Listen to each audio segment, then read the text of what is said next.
Hi,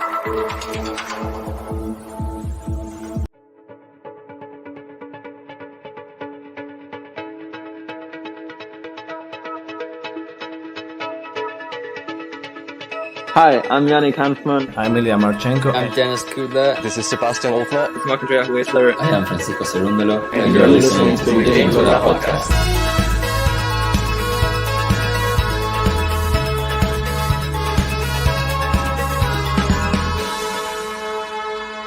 Hopefully you enjoy it.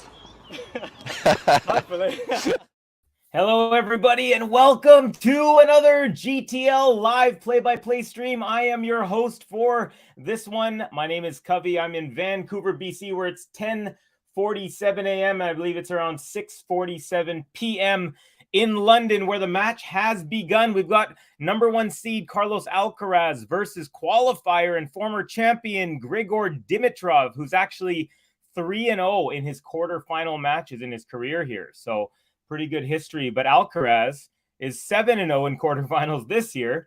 And so far, after 3 points, Dimitrov is up 30-15. Let's get you guys into the scoreboard. Welcome to everyone. Hey, if you're new to the channel, please give a like to this video, subscribe, and that way you'll be able to know exactly when all of our videos will be going live. I'm going to get to the comments in a second. Also, I need your predictions, folks. So please let me know who you think is going to win, how many sets. You can give me how much time you think it's going to be, the exact game scores, whatever you like. And I'll give you mine as well right after this. By the way, it's 40-15 Grigor Dimitrov.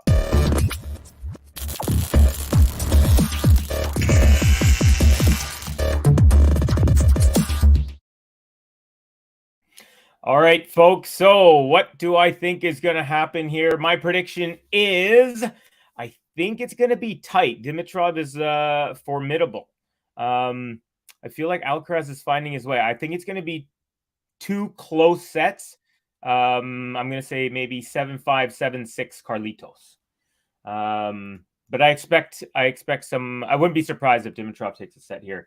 However, Carlos is on the upswing. We got Ubong Umoren rooting for Carlitos. Welcome, Ubong. Thank you. And of course, one of the greatest of all times. He goes by the name of GSL, Gary Saint Laurent. Give him hell.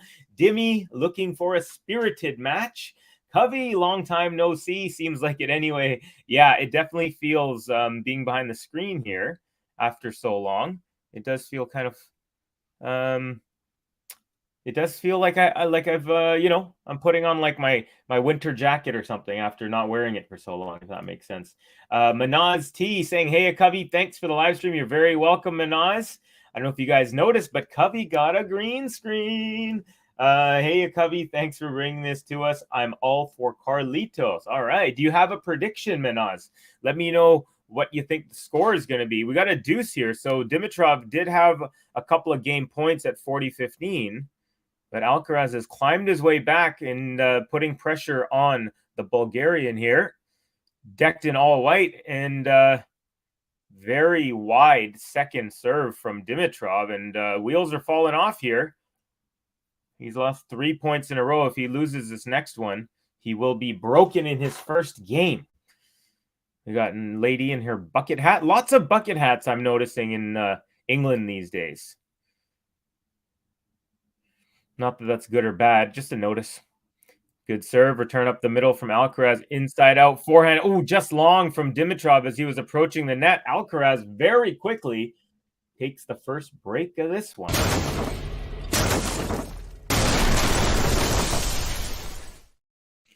Four minutes in. So, by the way, Gary, thank you for sending that video you sent me earlier with the intro of this. A really a cool Nole rendition.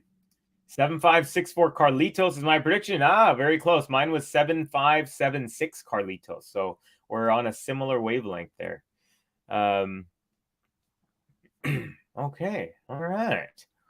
So I'm adjusting. So does the green screen? Let me know, folks. Gary, you probably have the most experience in the GTL channel. Let me know if it looks all right. And also, folks, I've been messing around with my sound because I have a professional mic, which I've been using, but sometimes it has sounded underwater. So if that underwater sound comes up, please do let me know. Hopefully everything's all good, but I've played around with this, got the background, so hopefully everything's all good.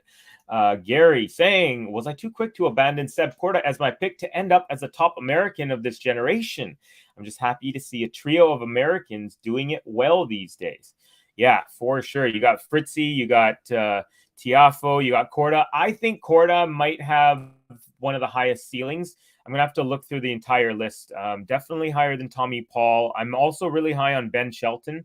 I think his energy and his love and passion for the game is going to carry him to some places. Definitely a Tiafo fan, and it's nice to see 2 titles this year. He hadn't won one in 5 years, believe it or not.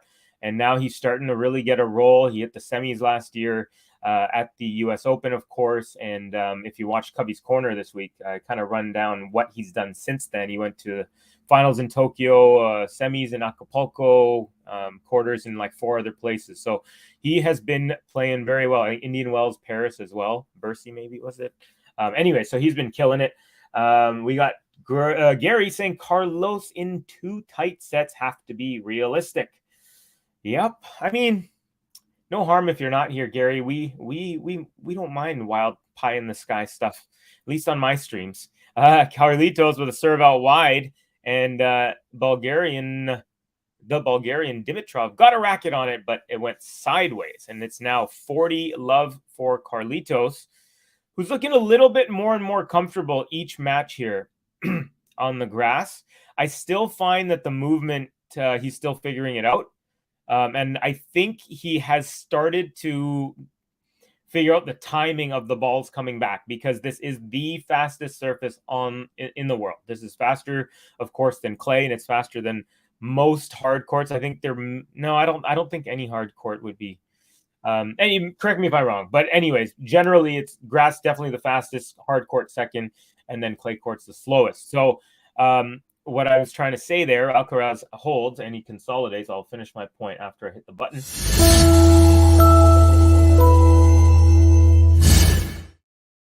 So what I was trying to say is that on the grass, the ball comes at you a little quicker, not just on the serves, but every shot, every backhand, every forehand that has power or pace behind it is going to come at you. And oftentimes it could skip. So the ball's trajectory is not going to bounce off like the hard court. It's very consistent bounce. The clay, it's inconsistent because of the different notches and stuff, and previous marks and foot marks.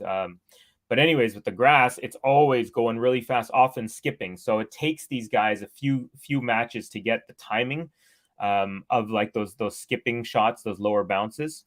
Dimitrov with a couple of easy first points, 2 swings, 2 points in service game number 2, 30 love for the Bulgarian. So anyways, I can tell that Carlitos is starting to get used to that, and some of the other players I've been watching. I was watching Runa also. He looked like his timing was off. This is actually Runa's. I don't think Runa's ever played on grass before. This might be his first ever tournament. This is Alcaraz's 3rd ever tournament on grass as an ATP pro. He obviously played when he was younger in juniors, but as a pro, he has played 2 Wimbledons, the 2021, 2022 last year, and then this is his 3rd ever grass court tournament, and his overall record in his career is 4-2. I think Grigor is definitely the player who looks the best while getting the worst results. I think you're right, Gary, because, I mean, a long time ago, I was expecting runs at majors. I'm not going to say that I ever had him pegged to win one, but I definitely had him in the mix. I haven't had him in the mix in any major, to be quite honest, in 4 years, 5 years. But the thing is, he looks like he belongs on the tour. He looks like he's one of the top players, and he's not one of the top players anymore. He's obviously number 3 at his peak, but yeah, he has this air of like, yeah, I'm a pro tennis player, and he belongs there, but he doesn't really. So yeah, you're right. He looks his best while getting the worst results. Very interesting way to put it. The sound is excellent, Covey, and the background is great too. I miss the Nole hoodie on the wall, though. It is back there. It's just you'd have to have X-ray vision, but you know what? I'll have to bust it out. I can't believe how quickly it became obsolete. Just one tournament. Dimitrov with a hold, folks. So we are Alcaraz up a break, but Dimitrov is on the board, and I think we should give him a little love. Tough start, but My gosh, the size of this ant in my room is massive. Where did that come from? Anyway, sorry, we're going to hit this button. That's a big ant.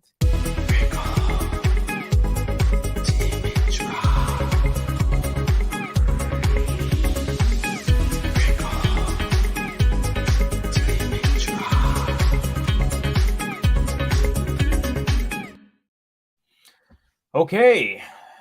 All righty then, folks. We got almost every single person is leaving us a like. We got about 21 people and we got 18 likes on the video. Thank you to everyone for your support. We really, really appreciate it.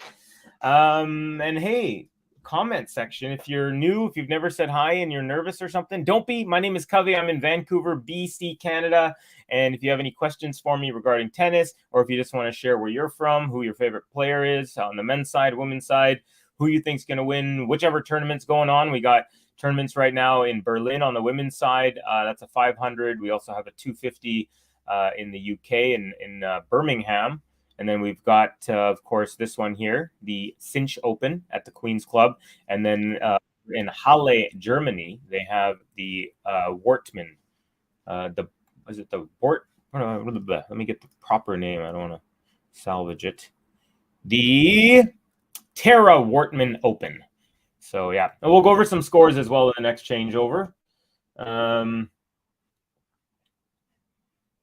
Hey, Daria, what's up? Nole playing a tournament before grass. Which ATP is that 250?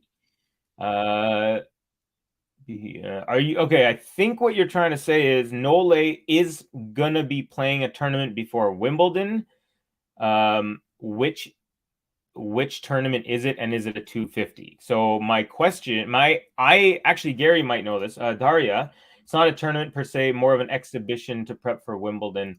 And Daria, hello. Okay, yeah, I think this is the same thing that Carlos played last year.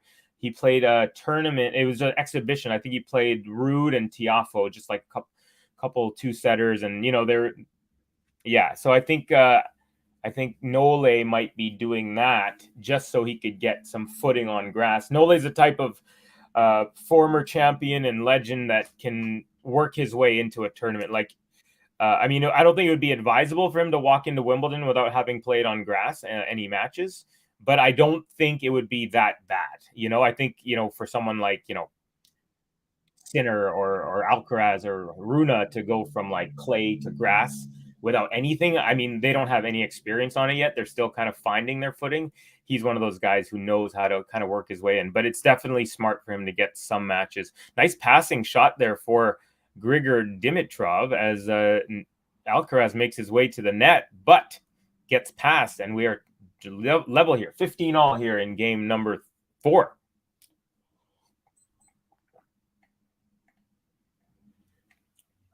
Hello, Gary, says Daria. TCK in the house. Cheers to all. A healthy summer as Alcaraz takes it there, 30-15. Welcome, Compliment King. Always a pleasure. Mr. Abundance, I hope that the little gypsy Alcaraz will lose. Well, I don't know if that language is super nice, my friend. Definitely appreciate you being here, Mr. Abundance, but I don't know. Let's try not to use slurs, if possible.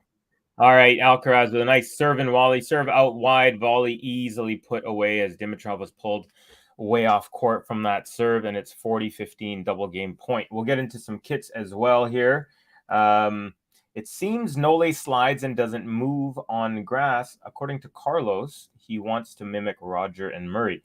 I think he's studying Roger, Murray, Nole, and Rafa even too, because they're all different movers. They all have some similarities in style, but they're all different for sure. And Alcaraz holds easily, and he continues to be up a break, 3-1. But yeah, I have read, Daria, that he is watching video of all these guys to learn how to move better on the surface. Love the new stream colors. Yeah.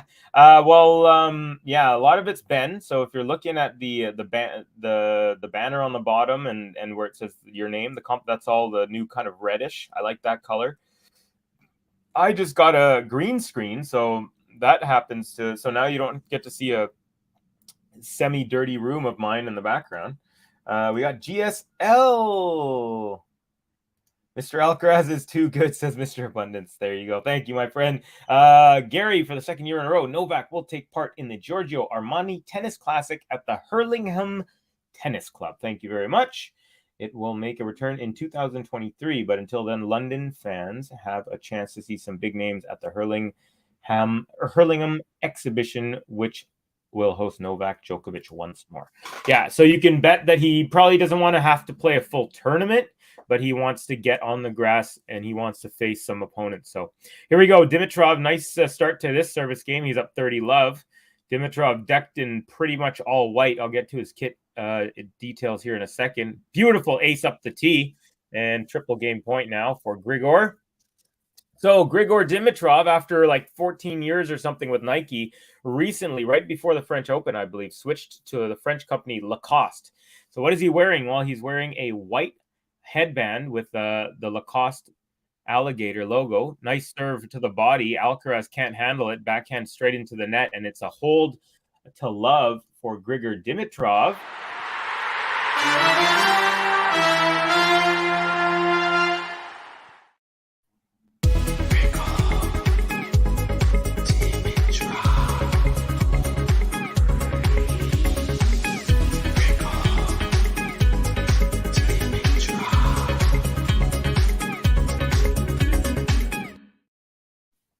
Okay, and continuing on with the kit of Grigor. So he's wearing a white-collared Lacoste t-shirt, and it's got like kind of these pink circles right here. Almost looks like the seam of a tennis ball, and then it also goes from like the armpit straight down to the sides.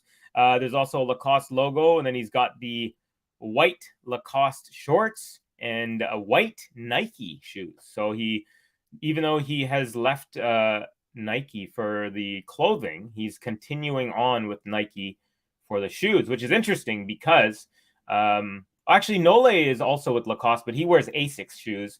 Medvedev is with Lacoste, and I believe he wears Lacoste shoes. So yeah, there you go. Daria asking, what are your thoughts on Kyrgios troubling Djokovic this time? Also, how do you think is Carlos Grass Games is going on so far, as I am not able to watch it live? He's getting better every game, every match that I've seen. He's getting a little more comfortable, moving a little bit better. Movement is still not where I know he's going to end up in his career. Maybe in 2, 3, 4 years, he'll be like, I think he'll be really figured it out.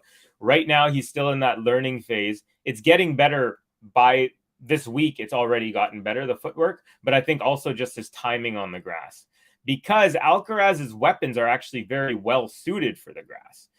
It's just him figuring out the movement, I think, is a big thing. Beautiful body serve, backhand block from Dimitrov into the net. 15-love Carlitos. So yeah, good question there. And your other question about Kyrgios troubling Novak, I personally think Kyrgios has not played a match since the US Open. So I don't think he has. I think he has zero chance if he faces Nole, even if it's in a final. I just don't see. First of all, I don't see him making it to a final or semifinal. And plus, he doesn't even need to be. He's not that high ranked, so obviously it wouldn't even matter. He could face. I just don't think that he has enough match play. Basically, he hasn't played anything in like 6 months, so I don't think he has any chance whatsoever. To be quite honest, let's enjoy this match because we hadn't got to see Alcaraz versus Roger on tour, so this is the closest we'll get. Actually, yeah, that's true. You know, if Alcaraz wins this one, I believe he will play the person who I think is the most closest to Roger, Seb Korda. Seb Korda is a wonderful mover. He's a great ball striker, and the way he's playing right now, I hadn't seen him play in quite a while because he hurt himself at the Australian Open with his right wrist, and obviously tennis players' wrists are pretty much unavoidable to use every single moment. So, Alcaraz rips an inside in, but I think it's just long. Alcaraz is challenging. I think it was long, but oh my heavens, did he unload on that? And yeah, it was long. Like even him missing it, just watching how hard he hits these balls sometimes, it's like worth the price of admission. Anyways, so what I was saying is Sebastian Korda is looking really, really good. And I would really, if Alcaraz wins this, it would be a very, very good match. I think it would be very interesting to watch those two. Yeah, so Alcaraz or Dimitrov will face Korda. Of course, Diminor is into the semis, and he will face Holger Rune. So we got a nice little lineup here. We got Korda, Diminor, Rune, and then the winner of this match. So that's a nice little final four. We did this one. If Alcaraz wins Queens, he will be again number one. Yes, he will. Because he's like 470 or something points behind Novak. And nice play at the net there. Dimitrov pulls Alcaraz off court with a drop shot. Alcaraz pushes that back, and then Dimitrov hits the ball into the open court. Although it's never easy with Alcaraz because he's running and running. But Dimitrov under pressure, nice little easy backhander up the line. No panic, you could tell he's a pro. Nick played the other day, but Neve, yeah. There you go. Hey, Kathy, by the way, welcome. Kathy actually is telling me about this new tennis movie that's coming out with Zendaya. Do you say Zendaya or Zendaya? I don't know. But anyways, Dimitrov had the advantage there on a mid-court ball on the Alcaraz off the Alcaraz's second shot, and he hits that into the net. So Alcaraz here with the advantage.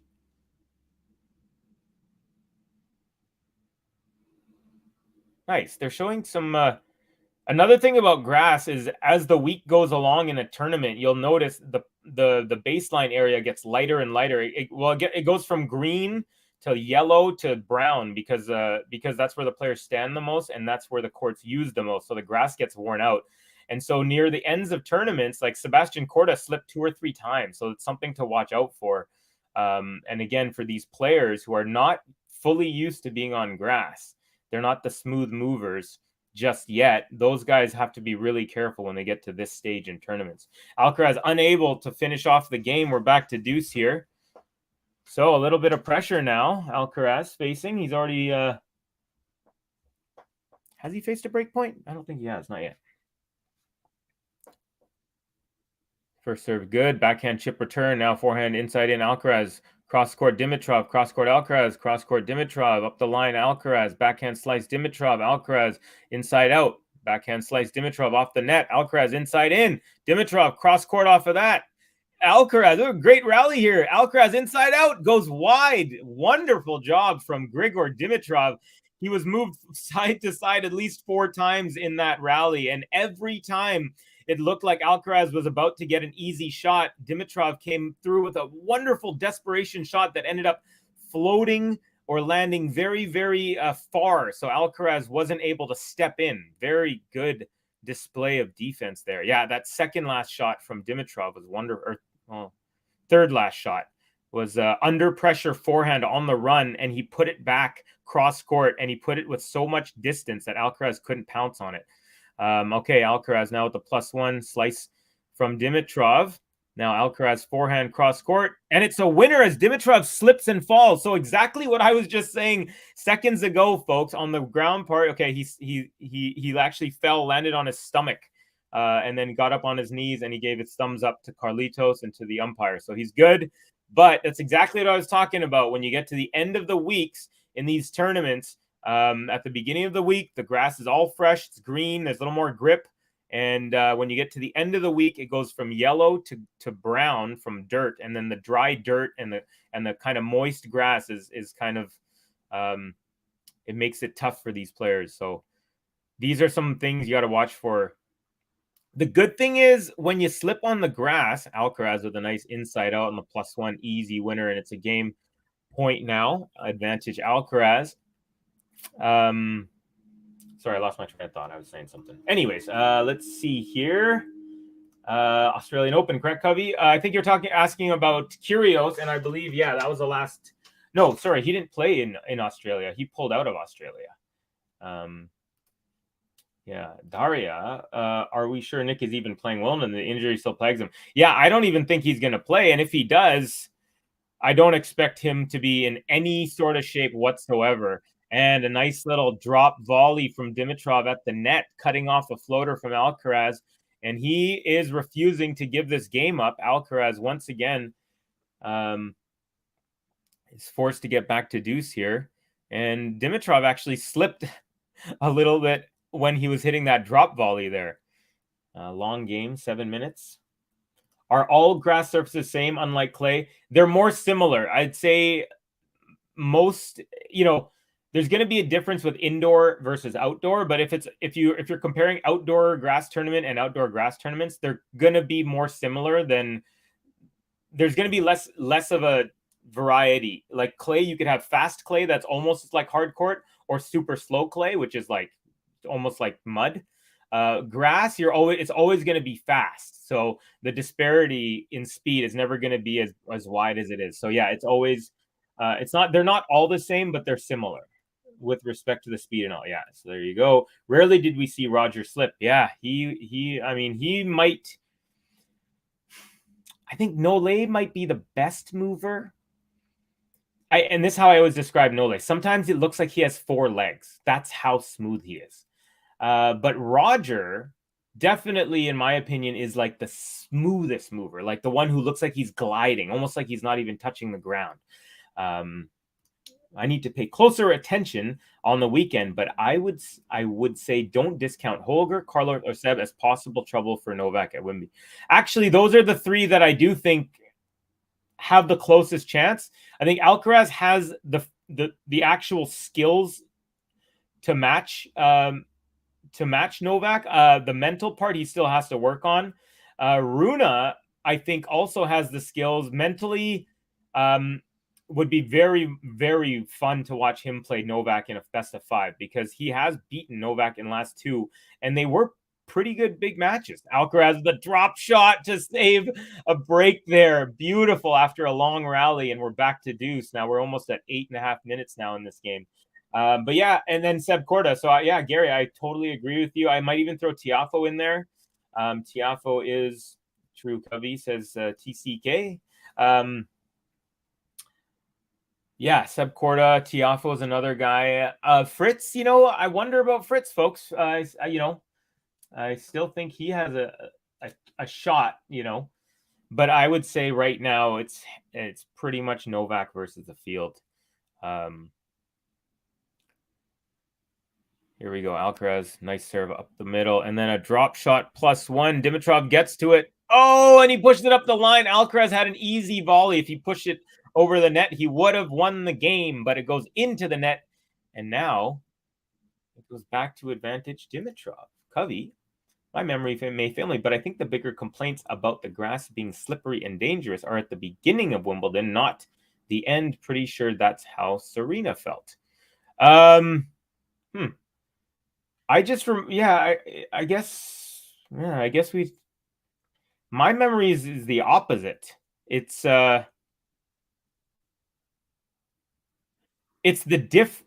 I always thought it was from the difference. So like if you run up to grab to chase the ball, again, I could be wrong here, Gary, and this is a good discussion.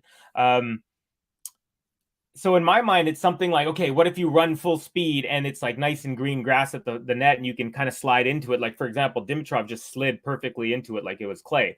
But then if he were to try to do that same thing at the back of the court, his legs and sliding wouldn't move in the same way. So that's what I'm kind of thinking. But I think, I don't know. It would be nice to have played on grass, because I've only just watched it and I'm kind of going by what I've seen, but I've never played on grass. So if anyone has played on grass, let us know. That's a really good one. Is the grass, does it stabilize later on in the week, or does it get more dry? And the thing is, I always see people slip at the baseline, but that's mainly because they're at the baseline more time. So maybe that's why I think that. Dimitrov trying to climb Everest without a rope or a guide here, says Alex VG. Welcome, Alex. How you doing, buddy? TCK just really goes to show how great Rafa came out the gate as a teenager, no fear and ready to win. Yeah, he was an animal, man. Like, he looked like, man, that was a very long game. 11.5-minute game. Alcaraz, in the end, is able to pull it out. So I think we should give him a little bit of love. Carlos Alcaraz. 1, 2, 3, vamos. Vamos. Carlos Alcaraz. Vamos. Oh, Dimitrov +1 goes off of he goes inside out forehand, but off the tape, and then it lands just into the alleyway. So it's love 15. Who is experiencing summer love, says Capricorn BG. Anyone? I personally am not. Cap, are you? I hope you have found someone who looks like Goran Ivanisevic. That would be my wish for you, Cap. Let's see, TCK, and he did. Came out, yeah, ready to win. Thanks, Cubby, for throwing in Tiafoe's name. Yeah, I think he's earned it. I think earlier in the tournament is more slippery. Okay, so there you go. And so that's what Gary was saying. So yeah, again, I haven't played on it, so I think maybe my assessment was based on the fact that players spend way more time in the backcourt. So if they're going to slip, it's probably going to happen there.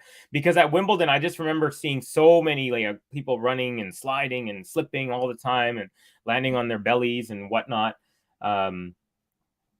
But yeah, maybe I guess if the court is I guess if there's no moisture, it wouldn't slip. Yeah, I guess that would make sense. If you think. Says Kathy. Oh, here we go. If you think back to the 80s, serve volley, the dirt, worn out grass was up to the center of the net, not like the baseline is nowadays. Okay. The dirt or the worn out grass was up. Yeah, you're right, actually. You're right. They're coming up. Huh. That's a good point. I think, Gary, I think in the end, I think you might have called it right there. I think I had it the opposite way. I played on grass in the old Australian Open courts in the suburb of Kooyong, about a 50-minute drive from where the current AO is. Very dope. And how was it? Was it did you get to play when you noticed that there was a difference? Dimitrov with a nice ace out wide at 30 all, and now he sets himself up for a game point.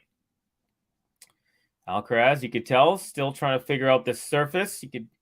The way he's talking to his box.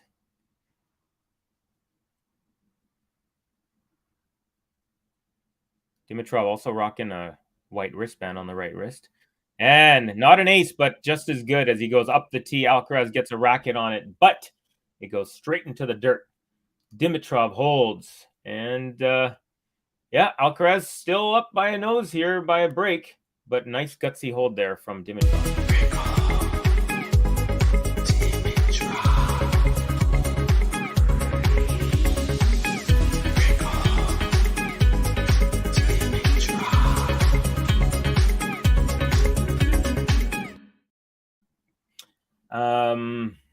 In Vancouver, it's a good climate for grass courts, but yeah, we don't have any grass courts. I think it's just way too expensive. Virtually all the courts here in Vancouver are hard courts, and a lot of them are cement, like not hard court, like with paint, but like actual cement. But there is a club called Hollyburn, which has all three surfaces. I've played there on the hard courts, but I've never played on either clay or grass. Sinner is such a withdrawal king. I don't know what's going on with this guy, man. He has a gutsy performance against Sonego, and then he pulls out after. Yeah, I don't know. I hope he's got the endurance and everything, or maybe he's being precautionary for Wimbledon. Maybe he did something smart. Who knows? Daria saying, Alex, so give us some inputs on how the surface behaves. Yeah, definitely different feel on the grass. The surface debate is real. We got Paco El Chocolatero. Alcaraz Runa final. Grigor. Okay, hold on a second. We got Alex BG1 with the Grigor 3 times with the Bulgarian flag. Holla. Let's see. You got Alcaraz. It's much better. He definitely is. Today for sure, better than Dimitrov, but Dimitrov's playing pretty well.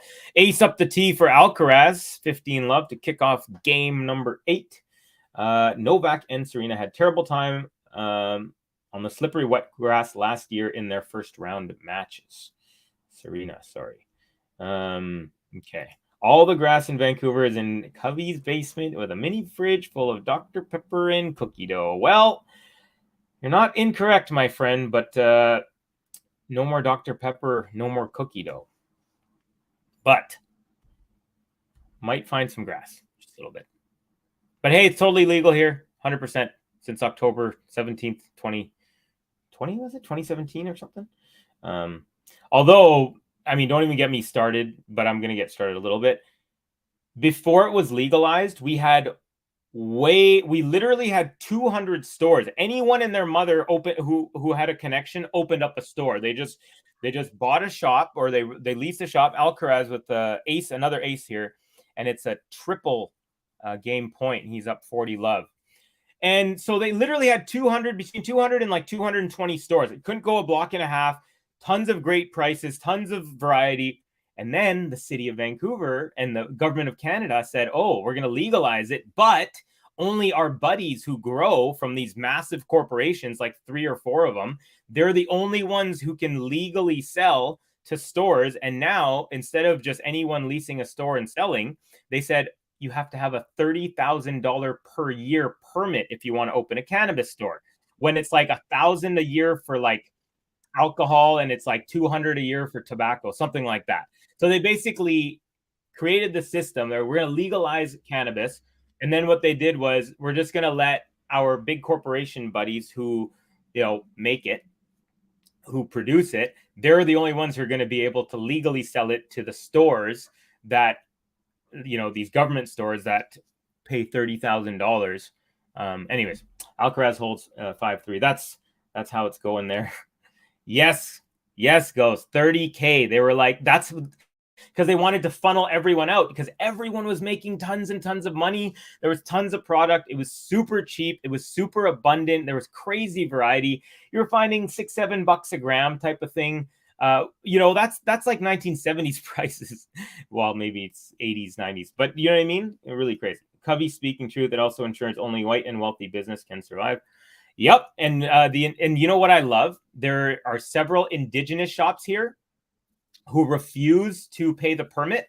And what they do is they only open after 5 p.m. because the city only allows their permit people to work until 5, and they don't give them overtime. So basically they'll kind of pretend that their doors are shut and everything. Lights are off, but they're actually in there, and the people who are members know about it and they can go in.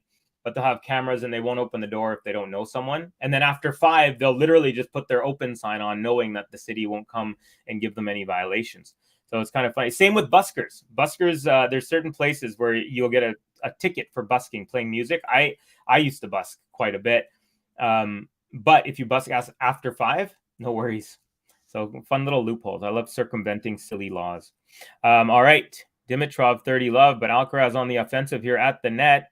Oh, but he does a little volley that bounces way too high. Dimitrov runs up to it, and he has a mid-court, cross-court winner. 40 love Dimitrov. So other than getting broken in the first game, Dimitrov has played very solidly on his service games.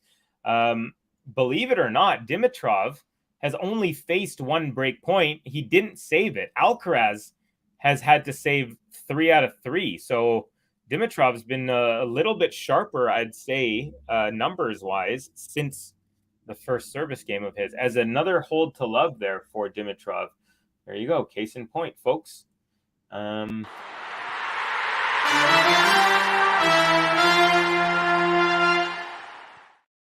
right, folks, you want to hear about the scores? Let's hear about some scores. What happened earlier in this tournament? We had Diminor 2-1 over Adrian Manarino of France, who had a nice, impressive run. I really like the way he plays. It's amazing. This guy has no backswing, virtually zero backswing, and he can still play with these ATP players. This guy's 34 years old. Anyways, enough about Adrian Manarino. Holger Rune took out Lorenzo Musetti in straight sets. Sebastian Corda takes out Cam Norrie in straight sets as well. ALCARAZ here about to serve for the set. Can he close it out? Let's see. Dimitrov has been looking good, though. Also, folks, over in Halle, we had quarterfinals. We had Bublik took out Yannick Sinner after he withdrew after 2 games in the second set. Zverev took out Nicholas Jarry in straights. Batista Agut with a big upset over Medvedev in straight sets. And Andrei Rublev recently just won against Talon Griekspoor, the Dutch man who won in Libema in the Netherlands last week. So nice win there for Rublev, who's been pretty good. That was a 3-setter. Also, looks like the match now. We'll get into the women's side. Actually, real quick, we had in Birmingham, the 250, we had the Canadian Rebecca Marino loses in 3 sets to the Chinese woman Zhu. We had Ostapenko over Magdalena Freck in 3 sets. We had all Czech matchup. The veteran takes out the rookie. Barbora Krejcikova takes out Linda Fruhvirtova in straight sets. I believe that one was 3-2. And then Potapova and Harriet Dart. Potapova's up a break 4-3 serving in the 3rd set there. So there you go. Alcaraz takes the first point, 15-love. And let's see. Hell yeah, I love the first name. Yeah, one of my friends, she actually owns one of the shops. It's called the Stock Market, but it's it used to be, she just changed the name, but it used to be called the Stock Market, but STALK. 5-3. Alcaraz says Mr. Abundance. I love that name, by the way, Mr. Abundance. Must get a lot of things coming to you all the time. Oh, Ghost also saying hi to everyone. Hello. I want that Caro Petra match so badly. Yeah, we'll get into that in a second. Alcaraz gets an easy put away, overhead smash, and it is now 40-love, triple game point. He had to jump backwards, but boy, that looks smooth. Reminded me a little bit of Sampras there. Sampras was so good at doing that. Even Roger, really good at the jumping slightly backwards to get to the overhead. Those are always tougher. Alcaraz serve up the middle, chip back return. Now Alcaraz running forehand, backhand chip from Dimitrov brings Alcaraz to the net. He goes backhand chip up the line, and it's a winner. Very clever. It looked like he was going to drop, but then he pushes it. He actually used that tactic. What was his last game against Lehechka? Against Lehechka, I watched a couple of points like that. So he's starting to do this thing where he looks like he's about to drop it. And we've seen players do this, but he's starting to do it often where it looks like he's about to drop. The player's about to run to it, and then he pushes it in a direction. So now the other person's completely lost their footing. When I'm king of the world, no buskers will ever be fined for playing music unless they do a reggae version of a Taylor Swift song, in which case they will be given life sentences. There you go. Went from like super liberal to ultra tyrannical by the end of the sentence. But I respect it. Kathy saying reggae version, probably only way I'd ever listen to a Taylor Swift song. That's actually a really good one too. Rublev looking good. Great grit. Ghosty, what do you think his chances are at Wimbledon? Curious to know. Sounds like Covey's corner. Yeah, boy. Let's see here. So Alcaraz up 6-4. So what was my oh yeah, no, I think I said 7-5, 7-6. I thought it was going to be tight. And I mean, a 7-5 is a 1 break difference. So no, you can't claim that, Cub. Not cool. Kathy, I liked Taylor when she was just a kid writing country songs and her early story songs. I'm not a big fan of all the pop stuff. Oddly, it reminds me a lot of the band Chicago back in the day. Now, and you know, I'm one of those guys who, like, as soon as I heard hip hop for the first time when I was like 12 or 13, like I'd heard other music. My brother was huge into Bon Jovi, Metallica, Guns N' Roses, you know, that sort of rock style. And those were the things that I listened to. And then when I first heard hip hop, I was like, I felt like my heartbeat was like it was like in sync with the music. Like there's something about the beat, the drums. I'm more into that than like, say, the guitar-y type of stuff. So for me, as soon as I fell in love with hip hop, like 95% of the time, I just go towards hip hop because it's that feeling of being alive that my heart is pumping and it just feels amazing. That's not to say I have tons and tons of songs that are non-hip hop that I love. There's so many songs that like hit me, like sometimes literally make me tear up or cry or just be like, or bring me to a place, you know? so like, unless I just like stumble upon a really good song that I like, for example, this song called Little Black Submarines, like that's like a song where it's just like, it really like hits me deep. There's that song, Somebody That I Used to Know. I mean, these are just examples. There's literally, I have hundreds of songs that are non hip hop that I love. But anyways, my point is, unless I hear something that just catches me like randomly, from like someone like Taylor Swift, I'm not going to go looking for it. And I don't listen to the radio, so I'm not just like hitting the regular what's on the radio. So I don't really know any of her songs. If you were to be like, I can't name a single song, which is actually crazy because I know she's a really big artist. But I'm sure I've heard some of her songs. Or if you played me, I'd be like, oh, that's Taylor Swift, cool. But I don't know any songs by name or by heart or anything. I'm backing Tiafo at Wimbledon, says Ghosty. This is his year. Let's go. Okay, I love the enthusiasm. Or maybe it's just my voice making me enthusiastic. But either way, Dimitrov here drops the first point of the set on his serve here. But he wins the second, and we're at 15-all in game one. Kathy, LOL, I'll tell the judges to look the other way in your case. As my kingdom's official gecko wrangler, we can afford to have you. We can't. I think he meant can't afford to have you in prison. What was your first purchase hip-hop album, Covey? My first purchase hip-hop album was Wu-Tang 36 Chambers. Enter the Wu-Tang 36 Chambers. Maybe one of the greatest hip-hop albums of all time. I lucked out. The first ever CD I bought, though, was Guns N' Roses' Use Your Illusion 2. That was the very first music I ever purchased. Great tidbit, Covey. Appreciate hearing about different community challenges and actions as an urban planner. Kudos to the First Nation members and others for standing up to these large corporations. Yeah, I mean, and it's not always fun. You know, she my friend Vicky, she ALCARAZ was a winner up the line backhand.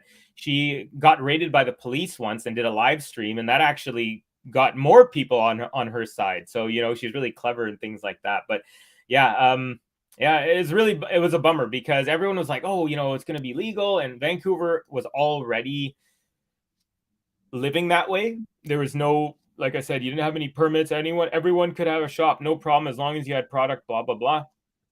Then they legalized it and took it all away. And, you know, it's kind of a bummer. But the good thing is I know a lot of people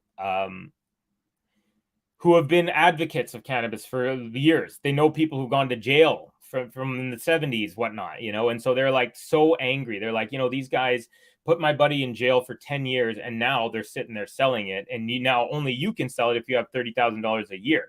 So basically you're going to take I don't know how much you make. Say you make $90,000 in a month, whatever. It's a third of your first month. It's like ridiculous. Anyways, GG, my hunch is Francis will have a dip at Wimbledon, but I really hope I'm wrong. It's such a show when he comes to play. Dimitrov with a hold there to start off set number 2. So good start for him. So basically, other than getting broken in that first game, it's pretty much been the difference. Alcaraz has held the 3 times that he faced break points. Dimitrov was 0 for 1, and that's pretty much the difference in the match. Wu-Tang, Wu-Tang, Wu-Tang Clan ain't nothing with. Yeah, Wu's amazing. Taylor is great to her fans. Did a concert in the pouring rain in Nashville last month, paid noise ordinance fines because she went over curfew. Listened to a guy named Jelly Roll, bad luck guy gone famous. Okay, Jelly Roll. Interesting. Now, one thing I will say about Taylor Swift is I definitely appreciate like I've watched a whole bunch of, you know, on Instagram, you get these little clips and I've heard she does 3-hour concerts. Like you don't see that these days. People come in, they get their bag, they get their money, they do their 45-minute set. She does 3 hours. She does I heard she does like special acoustic songs that she's never done in this city, but she'll do it you know what I mean? Like, so she gives little tidbits and treats. And I heard she's very much a great performer. I'm not trying to knock her. I'm just saying with my bias towards hip hop because of my like extreme love of the beat. The beat really like makes me, especially if I love the beat.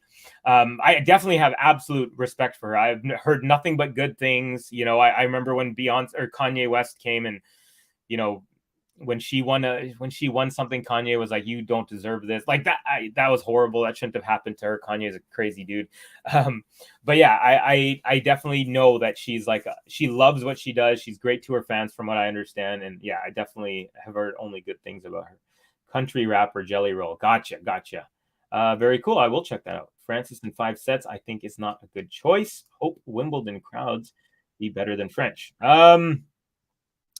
Wimbledon crowds are going to be much more calm and more chill. They're going to be more, we got to follow the rules of decorum type of thing. And the French fans are going to be like, they're just going to whistle at you when they feel like it. Like, it's going to be different. French, Australian, US have way more of a wildness to their crowd. And the English crowd is much more like tamped down. It's more like, please be silent. The players are playing type of thing, which I think there is some charm to it. I personally am not a big fan of like decorum when those same people talking about decorum are doing things that are horrific in the world. The complete hypocrisy. So decorum is something that really, for me, I'm like, I can't blindly accept it. I have to at least know, okay, why? There's some things I like about Wimbledon. I love, one thing I don't like is the color thing. There's something about you have to wear all white all the time. I hate that. It shows total lack of personality. But with other things, it's like, they don't do night matches. They have curfews. There's those things that give it a little bit of feels like you're in a village type of charm when you're in Wimbledon, even though I've never actually been there. Yeah. But yeah, so there you go, Daria. That's how I've seen the crowd differences in my lifetime. I feel bad making fun of T Swizzle. She's all right. I just need a popular name to finish the joke. Apologies to Swifties. From what I understand, she is by far the biggest artist on the planet right now. Actually, just yesterday, I was listening to Sports Talk Radio, and someone said, by the way, Dimitrov with a ripper here at deuce of a return. Alcaraz backhand couldn't handle it, flies long, and it is another break point. And the first one of this set for Grigor Dimitrov. He's 0 for 3 so far. So here you go, big point. Anyways, what I was saying was on the Sports Talk Radio, one of the guys, the older guys on this Sports Talk Radio. So there's 2 older guys and a younger guy, and the older guys were saying that ZZ Top is a bigger artist now, even than, overall is a bigger artist than Taylor Swift. No, sorry, than Blink 182 actually. And then they got into a battle, and then they started talking about Taylor Swift, and then one of the young guys said, Taylor Swift right now could sell out BC Place, which is our 65,000 seat stadium. He's like, she could sell out BC Place 5 straight nights if she came right now. Actually, the reason they were talking about her is because she's not coming to Canada on her next tour, and she normally does. So they were like, what's going on? Anyways, let's see. Murray is seeded for Wimbledon. What's his ranking, and where does it matter, seeded or unseeded? Okay, so Daria, where it matters is I believe he will be seeded. Only the top 32 players are seeded. And what that means is if you're one of the top 32 players, 32 seeds, you cannot face anyone else until the round of 32. So if you're one of the seeded players in the first round, 128 players, you will not face, if you're one of the 32 seeds, you'll face someone below you behind you in the seedings. That also happens in the second match. So the first match, it goes from 128 players to 64 players to 32 players. So if you're seeded, you won't face anyone else who's seeded until the third round. So that's a big advantage.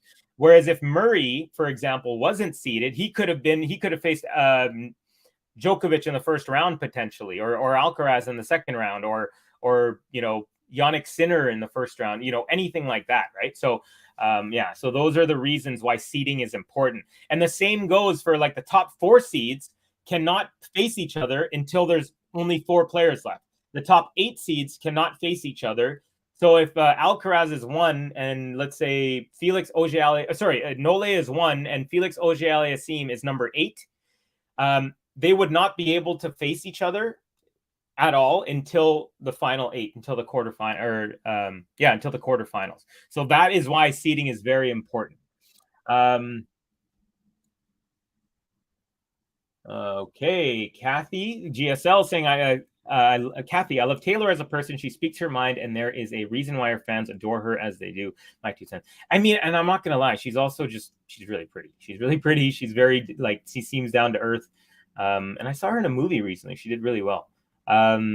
Ghost saying the Brits are very polite, suppressed, depending on your perspective. I like the way you framed it, Covey. Decorum. I can't blindly accept it. Very diplomatic. Yeah, there's something about it, and I don't know how many people who are, fans of the GTL are, maybe big English fans or supporters of Wimbledon in that sense. But there's just something like when Nick Kyrgios was wearing his red shoes when he got his trophy from Princess Middleton, she gives the trophies. Anyways, he was wearing his red Nikes, and in my heart, I was like, bless you, my friend. Thank you. Because, India has I'm from Canada. My parents from India, and India has a pretty crazy history with England, right? Where, a lot of, things were stolen, jewels and things like that. So there's a part of me that kind of like, yeah, way to poke them back, like I'm not trying to hurt. I don't want anyone to get hurt. I don't want to see any violence or anything like that. But there's something about the blind decorum following. It makes me feel weird. By the way, folks, Dimitrov, I've been talking my head off. Dimitrov, not only did he hold that first game, but he broke and then consolidated. He's up 3-love. So real quick, we're going to hit all these buttons.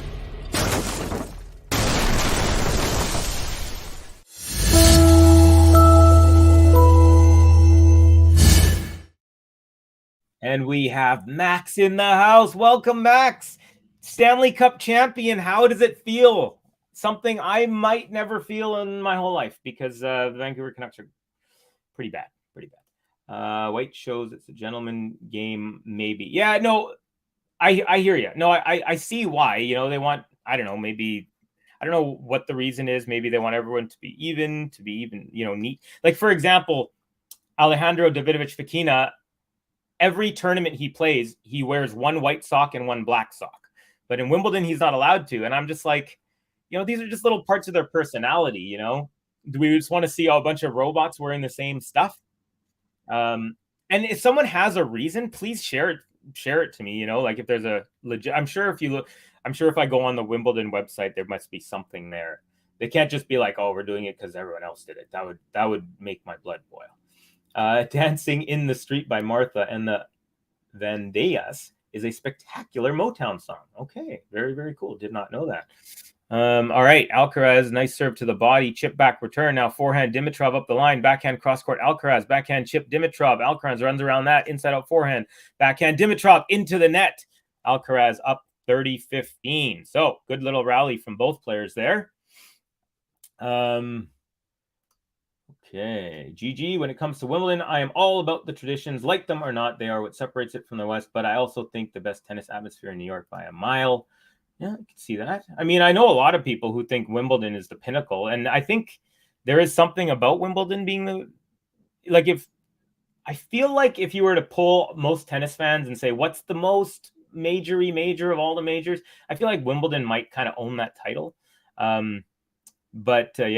Yeah, I just need to know why. I'm like, you can't just make me wear that. It's like, was it the New York Islanders hockey team? They were like the scraggly, they had long playoff beards and so on. And then, the New York Rangers, they're bitter rivals. They're like the New York Yankees, where you have to be clean shaven if you play for the franchise and all that stuff. And I'm like, yeah, I don't know, I don't want you to tell me like how to carry myself, if I'm not doing anything wrong. Gary, the white's gotta go. You know why it started? Talk about misogyny. Oh gosh, I didn't think of that, Kathy. Gary, Max, hello. Such a great musical knowledge and taste, but you're leaving out 101 other Motown songs. Dimitrov misses an easy shot there on the short ball. Alcaraz now 40-15, looking to get on the board here in set number 2. Dimitrov had a great start here to the set. Gary, some of the traditions are lovely. I'm not totally opposed to tradition, but as a matter of principle. But Covey's point, hypocrisy also grates at me. I'm Hope I'm making sense. Yeah, I know, and yeah, like I don't want Wimbledon to be. I don't want it to change and become like the New York or the U.S. Open of England, anything like that. Just little things. I'm just like, okay, what's going on here? Strawberries and whipped cream or whatever, strawberries and cream they have, stuff like that. Free ADF socks. There you go. Tennis was played from the late 1800s into the 1900s. The Brits were responsible for over 100 million deaths in India. See, these are the things that I'm talking about, where I'm like, when someone who's in like, again, I don't know the whole hierarchy, if she's a princess or queen or whatever, but the Harry's wife, the one you guys know, Kate Middleton, she's the one who hands out the trophies. It was something for me. Wearing white is hardly a hardship. Yeah, it's true. You're right. I just want to know why. You know what I mean? If anyone, just let me know why. That's my big thing. It's like someone saying, "Hey, you have to eat this food." It's like, what are you talking about? I have to eat this food. Tell me what is this about this food that I have to eat? Of course, food is different than wearing clothes. I know that. GG, I was distracted. I missed the hypocrisy point Covey made. I love the Wimbledon traditions, but what they did last year was almost unforgivable for me. You're talking about the Russian ban, right? That's another thing that was really crazy. Yeah, Wimbledon is the big daddy, the flagship slam. Yeah. The all whites came to be so it wasn't noticeable that the women were sweaty. It was unladylike. Now, for example, if that's the actual reason, to me, that's a stupid reason. That's just my opinion. I'm not saying I'm right. I'm just saying that's how I see it. All right, so 15 all here. Game number 5. Is that really true? If the women were sweaty, it was unladylike? GG, I agree, but don't you just love the late summer atmosphere of the U.S. Open? I guess I'm just a sucker for it because I'm an American and it fits my life so perfectly. My fondest memories are from the U.S. Open as well, mainly because of my time zone. It's just I have to wake up at 3-4 in the morning to watch Wimbledon finals, which I did many, many times. But sometimes I would fall asleep in the middle of the first set and wake up when the trophies were presented, things like that. But yeah, the U.S. Open has, for that reason mainly, but also definitely Pistol Pete Sampras was my first favorite player, and he had such success there, so it made me kind of feel a little extra there too. Ghost saying, Sean, I'm more talking about banning players without consulting the ATPWF. It's more problematic for me than wearing whites. Hey, Gary, thank you for your compliment. Yes, there's definitely 101 or a lot of Motown songs, tons and tons. Hey, Ghost, Sinner retired. Yeah, we saw that. We had a little discussion. Bummer. Do you know why he retired, Max? I wanted to know. I didn't actually watch it. I just saw online. No question, Wimbledon is the pinnacle of the sport. Just ask all players. Yeah, for sure. Alcaraz at the net. Ooh, puts it too high, but Dimitrov can't pass him. So it is now breakpoint opportunity for Alcaraz to get back on serve here in this set. Also, folks, please do give a like and subscribe. Like to the video and subscribe to the channel if you're new. That way you will know when all of our videos will be going up live. We got a new segment called The Countdown. Ben and JG go over the whole lead up to Wimbledon week by week. You got Cubby's Corner, where I'm covering the ongoings of the ATP and WTA tours for the week. And then we got draw previews. We got draw reactions. We got videos like this. So yeah, please do like and subscribe. And also thank you for liking and subscribing for all who support us. And if you would like to support financially, you could be one of the tippers. If you look on the scoreboard here, top tippers, we got Sunkit, 80. We got Adil, $50. We got Ray with 48.10. Christopher R, 31.45. And Kathy, hey, Kathy's on the chart with 29.96. Want to thank each and every one of you for your generous donations. Okay. Let's see. GG, no question, Wimbledon. Oh, yeah, we got that one. Can Dimmy do it? Interesting. So Alcaraz here, it's breakpoint opportunity. I think this is going to tell us a lot. If Dimitrov can find his way out of this game, he'll have a good shot of forcing a third set. if Alcaraz brings it level, then I think Alcaraz will find a way to not run away with it, but will find a way to take it in the end. Nice return, Alcaraz deep, and then goes inside out on the next shot he has. And then Dimitrov backhand floater, but Alcaraz makes his way to the net, backhand volley up the line, winner, and breaks back for 2-3. And now Alcaraz will be back on serve, ball in hand.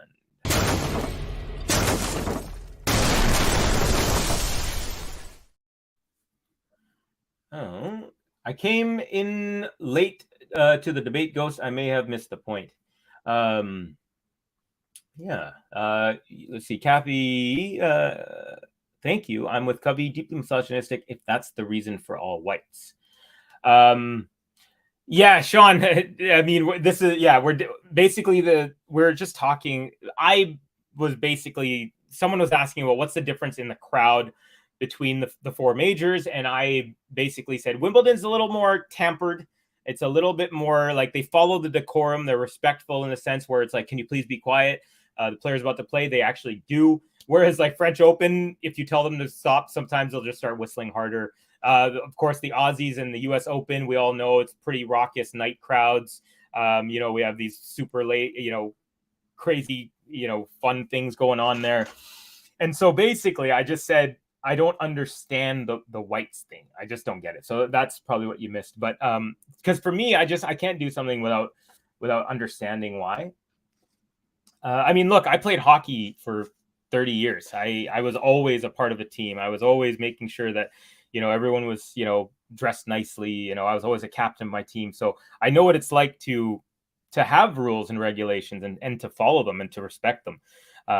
I just don't know what the whites come from. So that's what we're kind of talking about.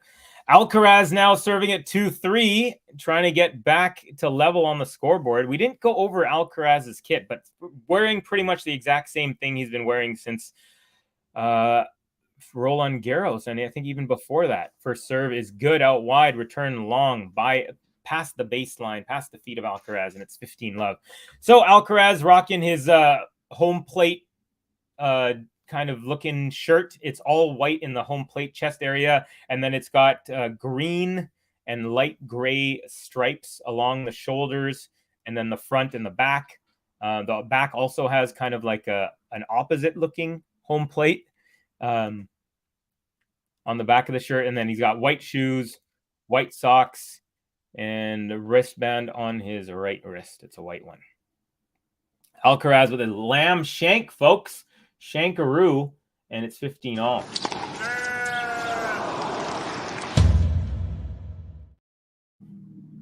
Hey, Covey. Adil, we were just talking about you, buddy. We were saying your name on the top tippers.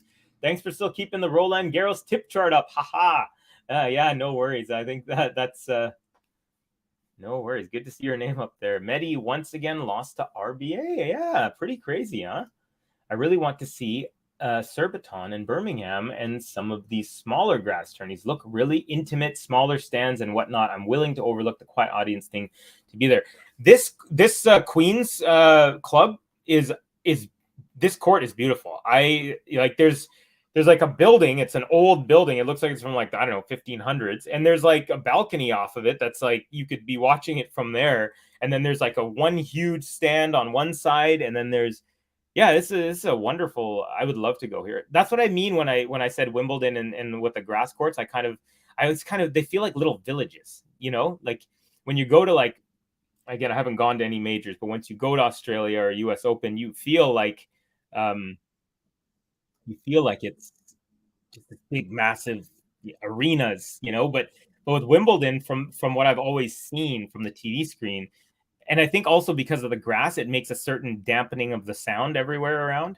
It makes it feel kind of like a village, a little more homely than the other majors in a way.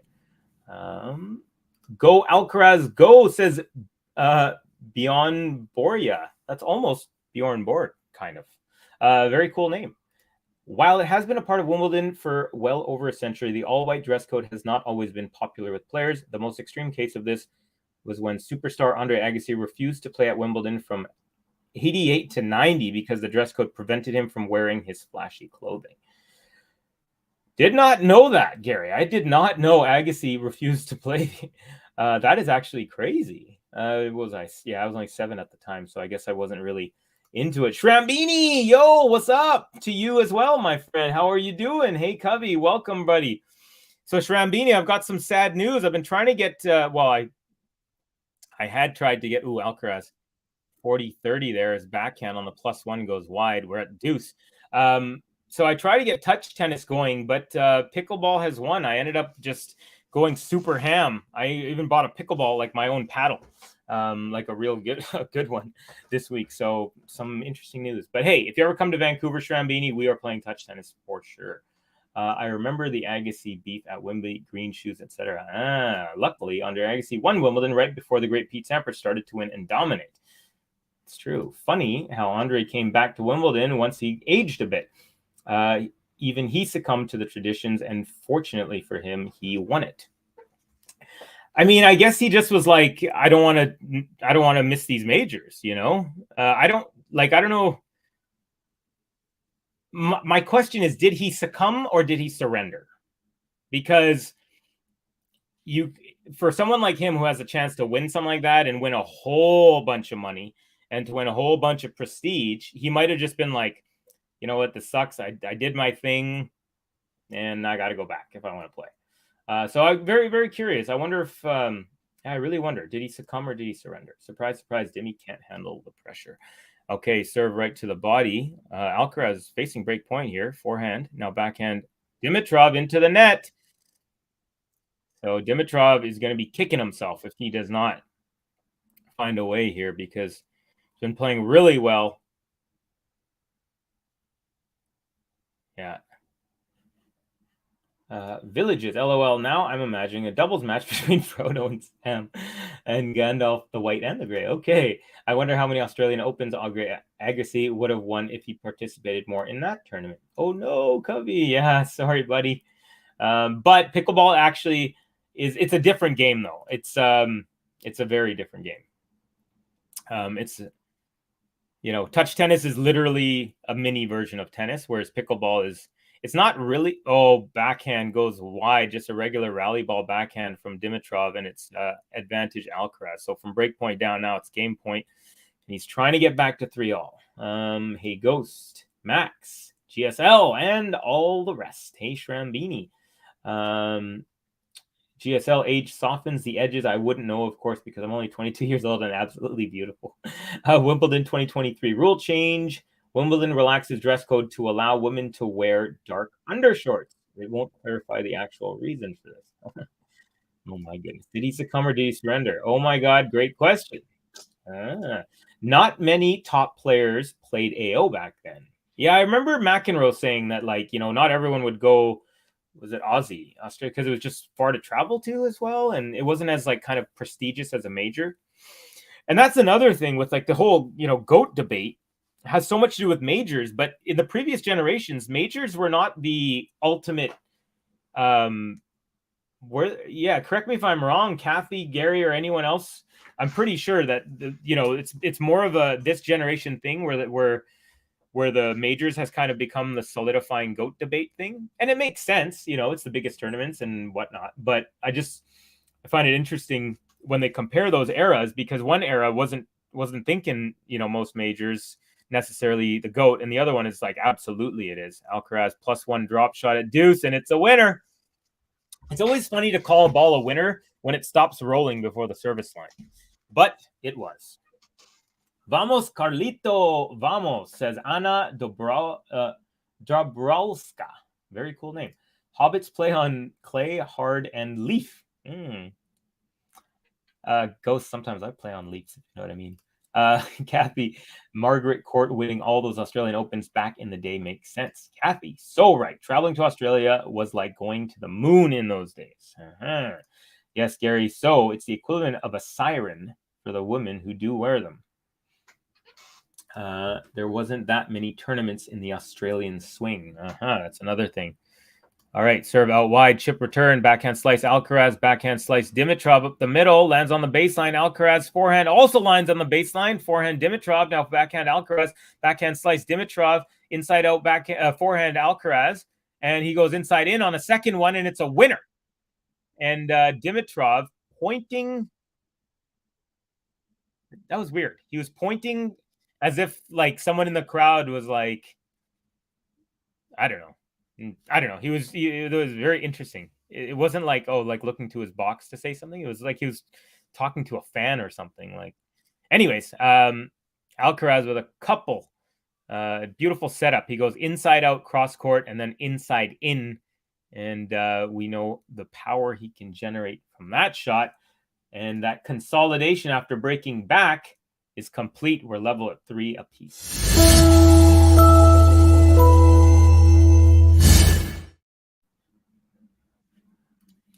He succumbed. He surrendered. So I think surrender meaning like, I still don't want to do this, but this is my livelihood and I have to do it. Succumbed is like, oh, you know what? Maybe I was wrong. There's nothing wrong with that. So see what I mean there? Like, it's like, did he accept it because he was like, oh, I don't mind the rule anymore? Or it's like, oh, I don't want to lose out on a whole bunch of money and the opportunity to win this tournament that I have. So it's like, yeah, that makes sense. And have you watched The Siren in Love, Death, and Robots? Awesome episodes, Jabaro. I honestly don't understand any parts of these sentences. Not sure what Love, Death, Robots. I don't know what Jabaro is. And The Siren, are you talking about a vixen, like a woman who's very like a siren, like that? Or are you talking about an actual siren? Sorry, Cap. I'm not sure what you meant there. Yes, Max. She had zero competition from top women's players. Sean, Davis Cup was a big deal back then. Borg had a great record in that as well. Yeah, that's another thing. Yeah. That has also kind of diminished in prestige. Nice out wide serve. Alcaraz with a cross-court return. Dimitrov, just had to push it up the line to keep the rally going. But instead, he goes into the high part of the net, and it's triple break point now. So Alcaraz got 3 chances to go up here and start smelling the finish line. First serve into the net. Bobby Riggs beat Margaret Court when she was world number 1, 6-2, 6-1. The press doesn't talk about that as much. Very funny there. All right, second serve, good. Backhand, into the net. It looks like the ball skidded off the serve there, and Alcaraz did not hit that in the sweet spot.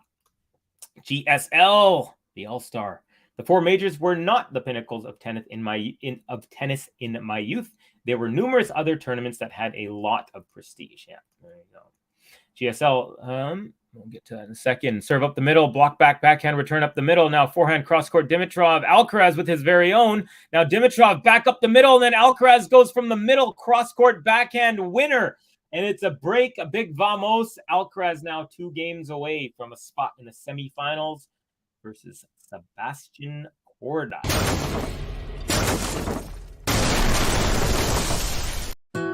Vamos, Carlos Alcaraz.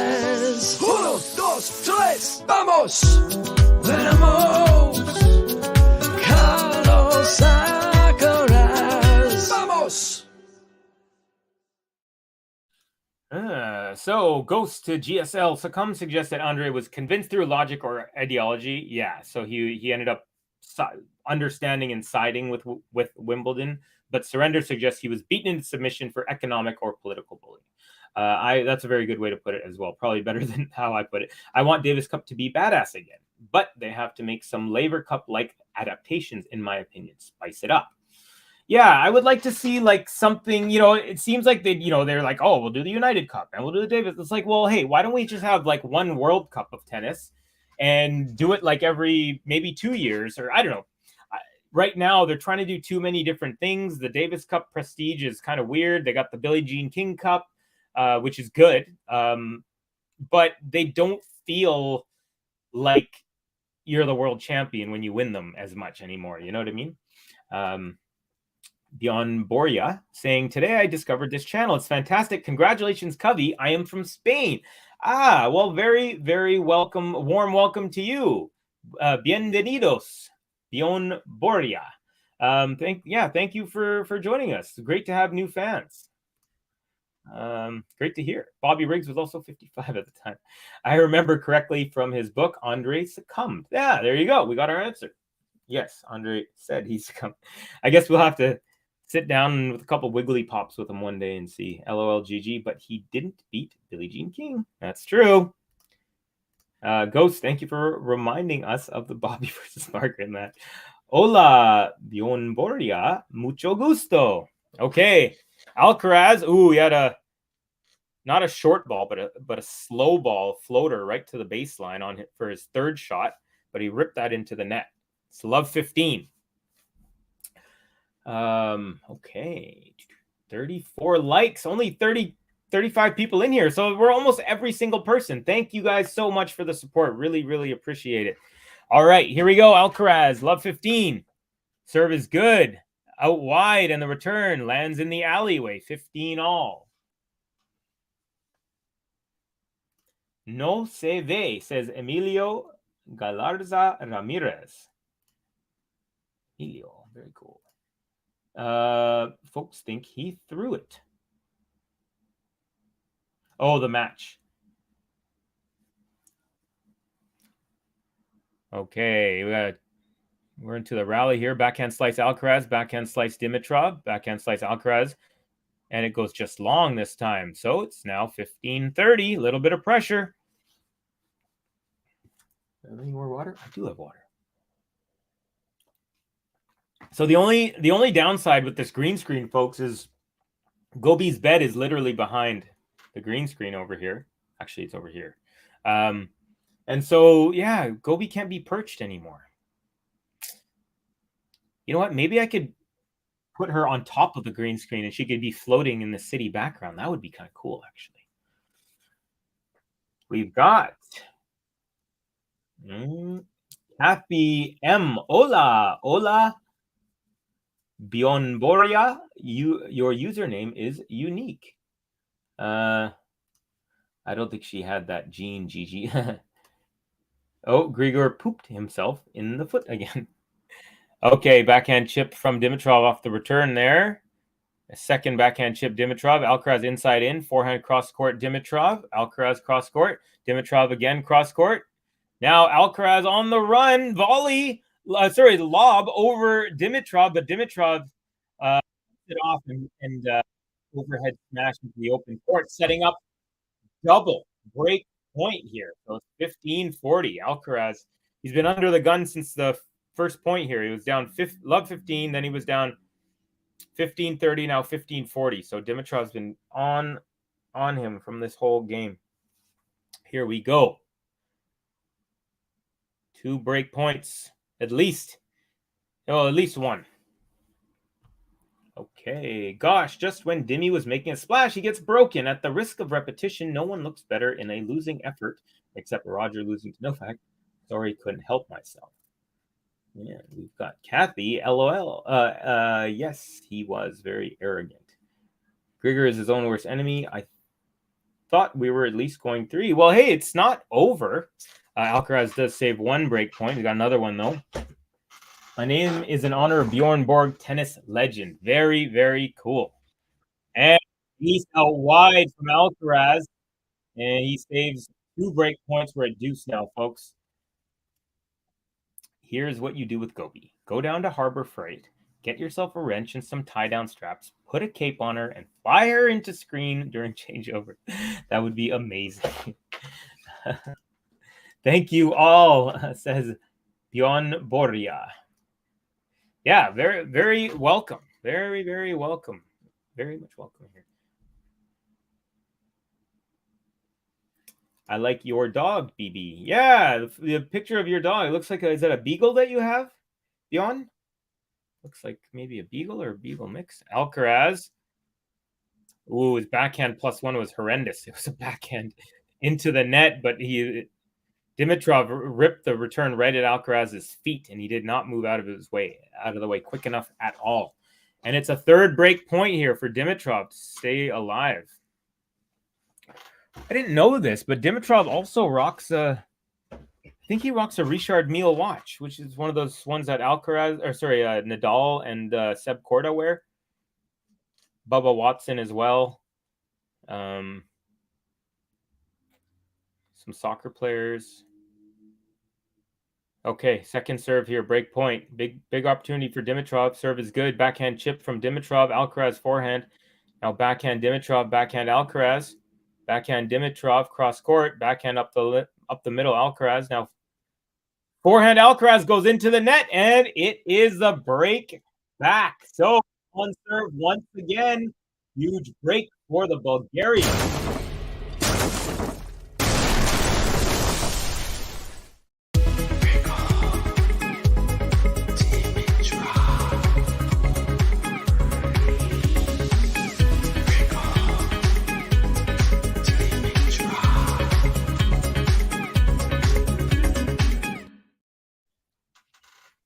Okay, here we go. 4-all. Dimitrov on serve. He was up a break. He was up 3-love. Then he was down 4-3. And now we're level at 4. First serve wide. Getting close to the business end, folks. Very, very close. Second serve is into the net. That was a little lackluster, folks. Had no juice. Anyways, what I was saying about his watch, these watches, the Richard Mille watches, they are unbelievable. Their nicknames are called the billionaire's handshake. And basically, they're made of like this lightweight material. Every single screw and every single piece is custom made for each watch. And they start at like 250K or something. Sebastian Corda wears one while he plays. So does Rafa. Rafa actually wears it on his left wrist. And they actually designed it to withstand the amount of force that he hits the ball with. All right, backhand Dimitrov goes long, looking a little loose, Dimitrov, after such a good break, and it's love 30. If he loses 2 of the next few points here, Alcaraz will have a chance to serve it out.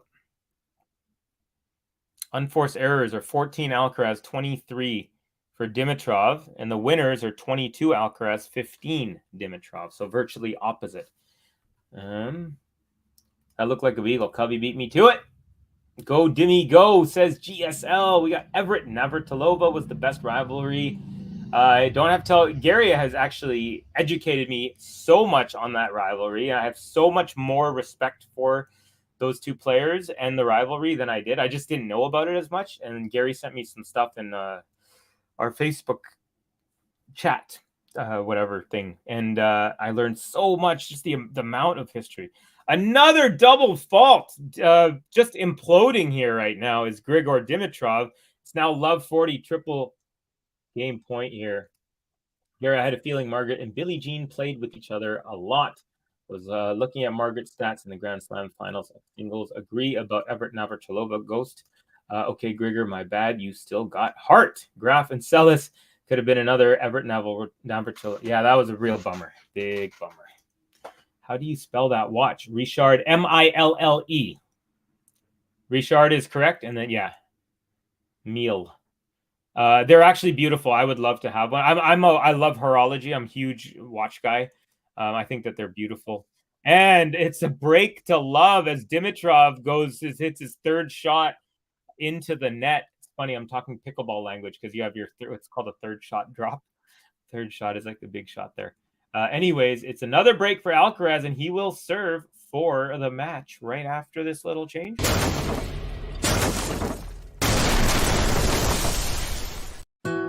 Vamos, Carlos Alcaraz. 1, 2, 3, vamos. Vamos, Carlos Alcaraz. Vamos. Kathy saying they're numbered. Rafa's was stolen early on, but they got it back. Yeah, Rafa's whole team has them. Rafa works with them. He's actually designed there's 4 different Rafa Nadal Richard Mille watches. One of them comes only in like 20 pieces or something, and like Post Malone has one he got for 2.6 million or whatever. But anyways, so one of them actually has cables that are strung like a tennis racket in the background, and the actual mechanism, the movement of the watch is suspended within the stringing. It is absolutely amazing, you guys. Like if you're into watches, like these are These are some like crazy innovative. It's pretty cool too, because they're about 20 years old. But, you know, to reinvent the watch is not easy. And they kind of did it because they have a tonneau shaped, their most common shape is like, it's called tonneau shape. So it's not like a round. Anyways, check them out. Richard Mille. GG, of course, Navratilova is the all-time tennis rivalry by a good measure. Over 70 meetings. I was just differentiating players from slightly different eras. Close. Yeah. Mille, Mille. Sean, good one. Navratilova's health and exercise routine was pretty novel at the time for women tennis players. She's such a fantastic character. I'm dying. No, is Dimi? I thought you said I'm dying. Is Dimi trying to visit the Titanic right now? Oh my God. Oof. Cap. Is it too soon? I don't know. By the way, Alcaraz, it's 15 love. We are into what I would call, folks, the business end.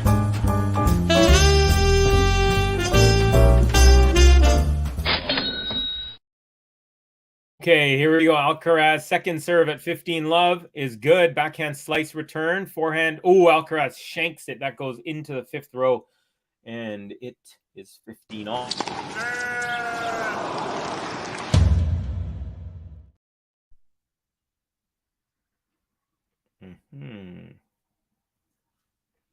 Mille, yeah, that's exactly it. I'm ignorant about these things. The story of Martina's life is a true story of courage. I don't know if books have been written about her, but her story is incredible. Yeah, definitely one of the best athletes of her generation. No doubt about it, as a good Canadian would say. Carlos about to win the match with this serve. Do you think they'll do a documentary, Gary? They really should. Yeah, I'd love to see stuff like that. I mean, they could do them about so many tennis players. You could have an Agassi one. I'd eat it up. Sampras, Nole. Yeah, I mean, these guys obviously still playing, but like the big three, obviously. Like you could have full-on movies of all these guys if you do it properly, and they would be amazing. Covey, how do you know so much about watches?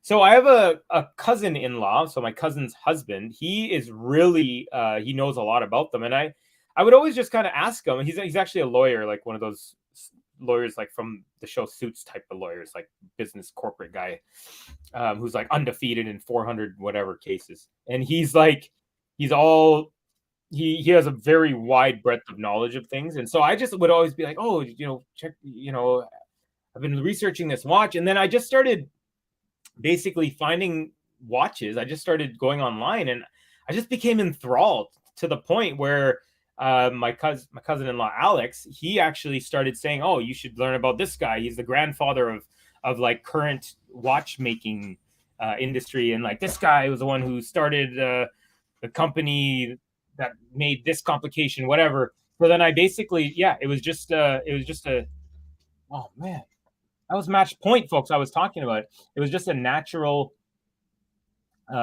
inclination of mine that I followed, and I spent a couple years just researching all the different watches that I loved. Alcaraz takes it, folks. I forgot to hit it, but match point, he wins. Match point. There it is. Alcaraz with a 6-4, 6-4 victory. Pretty standard. It was a tight match. Grigor Dimitrov, of course, has won this tournament back in 2014. And before today, he was 3-0 in quarterfinals at the same tournament. So a place where he's had a lot of success, but not today, unfortunately, for the Bulgarian. Alcaraz takes it 6-4, 6-4. He jumps out to a 2-love lead in the first set, and that one break would be the difference in set number one. Different story in set number two, as Dimitrov came out to a 3-love lead. Alcaraz takes the next 4 games in a row to take a 4-love lead. Dimitrov ties it at 4, and then Alcaraz with a break and hold to take it 6-4, 6-4. Gosh, my apologies, folks. I think I was chatting a little bit too much about watches, but Ghost got me still going, and watches are a passion of mine. Cubby the Horologist is a funny rap name. Yeah, I'm going to go through a couple of comments, folks, and then we're going to hit the Alcaraz button, and we'll wrap it up. And also, before I forget, I wanted to remind you, folks, A, thank you for watching, and B, please do hit the like button on the video. Subscribe if you're new to the channel. That really helps us bring you more tennis, and then that way you'll be able to know when all of our videos will be dropping. Okay, all right. Carlos, too good, says Ghost. Cap, Martina to the ATP come out of the closet already, says Cap. Michael Walker, we old guys know, but the kids don't care. The Ghost saying to GSL, 100% Navratilova deserves some sort of book or film or something. Amazing life story. Yeah, and overcoming cancer. Navratilova played from 73 to 94. Was that 21 years? Unbelievable. I like Korda, which will be hard since I also like Carlos as well. Yeah, they're going to be facing each other. And then we got Diminor and Runa on the other side. So this tournament has shaping up to look pretty good here in the Final Four. We've got Dimitrov, too many unforced errors. Yeah, and especially in the big moments, was not able to pull it through. Martina, 59 Grand Slam titles, singles, doubles, mixed doubles. Think about that. Yeah, and think about the prize money she would have if she won those now. She'd be like a 200 millionaire or something. But anyways, yeah, can't say enough about cancer survivor and all-around athlete legend Martina Navratilova. Also defected from her home country as well, Czechoslovakia. Korda is extremely talented like his dad. Yeah, Korda also took out Alcaraz in Monte Carlo. Was last year. But then Alcaraz took him out in straight sets at the French Open. So there you go.